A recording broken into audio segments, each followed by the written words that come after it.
Hello friends, welcome to my channel. और आज हम देखने वाले बहुत एक इम्पॉर्टेंट रेमेडी जो कि है फास्फोरस, जो कि कई बार फुल क्वेश्चंस और उसमें पूछी जाती है। तो वो उसमें डिफ़िकल्टी बहुत लोगों को याद रहती है कि सारे के सारे सिम्टम्स हम कैसे याद रखें, खास करके गाइडिंग सिम्टम्स। तो उसके लिए हम शॉर्ट टेक्निक से उसको देखेंगे। तो आज हम देखेंगे फास्फोरस विथ शॉर्ट टेक्निक। तो सबसे पहले आपको इस फास्फोरस को गाइडिंग याद रखने के लिए एक की याद रखनी पड़ेगी, जिसका नाम है लीवोस एबीसीडी। एकदम इजी सिंपल है, लीवोस एबीसीडी। तो इसके ऊपर से हम क्या क्या याद रखते हैं, चलिए देखते हैं। सबसे पहला है एल ई, मतलब उसके ऊपर से आप लेफ्ट साइडेड याद रख सकते हैं कि जो उसकी जो फास्फोरस है उसके मोस्टली जो कंप्लेंट्स है वो लेफ्ट साइड से अग्रावेट होगी, वो आप याद रख सकते हैं। फिर आता है वी। तो वी ऊपर से हम एक बहुत ही कैरेक्टरिस्टिक याद रखते हैं फास्फोरस की, विक्यूरियस मेंस्ट्रुएशन, एपिस्टिक्सिस इंस्टेड ऑफ मेंसिस। ये बहुत इंपॉर्टेंट सिम्टम है। उसके बाद अगर हम देखें ऊपर से, तो ऊपर से हमें ओवर सेंसिटिवनेस मिलती है, यानी कि over sensitive of all senses run through the remedy, greatly susceptible to external impressions, light, noise, odour, touch, electric changes and even thunderstorm. तो ये भी एक इम्पॉर्टेंट सिम्टम्स है गाइडिंग। एंड उसके बाद अगर हम देखें एस पर से, तो एस पे से हमें दो सिम्टम्स मिलेंगे, इंक्रीज सेक्सुअल एपेटाइट, और वो उसको मेनिया के तरफ ले जाती है, वो सेक्सुअल एपेटाइट उसको, और मेनिया की वजह से उसको इम्पोर्टेंसी भी डेवलप हो सकती है। और उसके बाद अगर हम देखें दूसरा, तो स्वेलिंग ऑफ बोथ आईलिड्स हमें इसमें देखने को मिलेगा।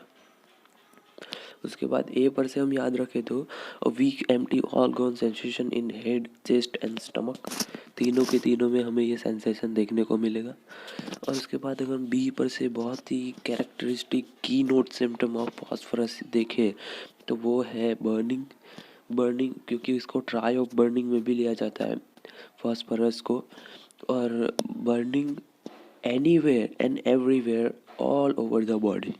There is no organ or tissue in which it may not be found, from the outer skin to the innermost surface of every tract in its parenchyma. तो burning with और without rise in temperature, ये एक important की note है इसका, burning with और without rise in temperature. उसके बाद अगर हम सी पे से देखें, तो सी पर से हमें क्रेविंग याद रखनी है। So craving for cold things like ice cream, cold water. But जब भी वो स्टमक में जाता है, स्टमक में जब भी जैसे ही वो वार्म होता है वो बाहर आ जाता है। So cold water which is thrown up as soon as it get warm into the stomach. और उसके बाद है डी। डी ऊपर से हम क्या याद रखेंगे, डैंड्रफ। जो फॉस्फोरस पेशेंट में वो हमें देखने को मिलेगा, dandruff, hair falls in bunches, baldness of single spot. और दूसरा डी है disinclination to both mental and physical exertion, even to study और टू कन्वर्स। मतलब उसको मेंटल और फिजिकल एक्सर्शन लेना अच्छा नहीं लगता, वो चाहे स्टडी भी क्यों हो ना हो। तो वो हर बार वो मना ही करता रहता है, समझे। और तीसरा डी हम देखेंगे, during menses unable to drink water, slight of it causes nausea and vomiting. मतलब कि जो वुमेंस होगी फॉस्फोरस की, उसमें ड्यूरिंग मेंसेस हमें क्या देखने को मिलेगा कि वो उसको पानी से बहुत ज़्यादा अवर्जन होगा। उसका क्यों, क्योंकि उसको स्लाइट भी वो अगर लेगा पानी तो उसको नॉजिएट कर देगा। उसमें एक बहुत अच्छा सिम्टम दिया है कि जब वो नहाता भी है तब भी वो क्लोज आइज से नहाता है।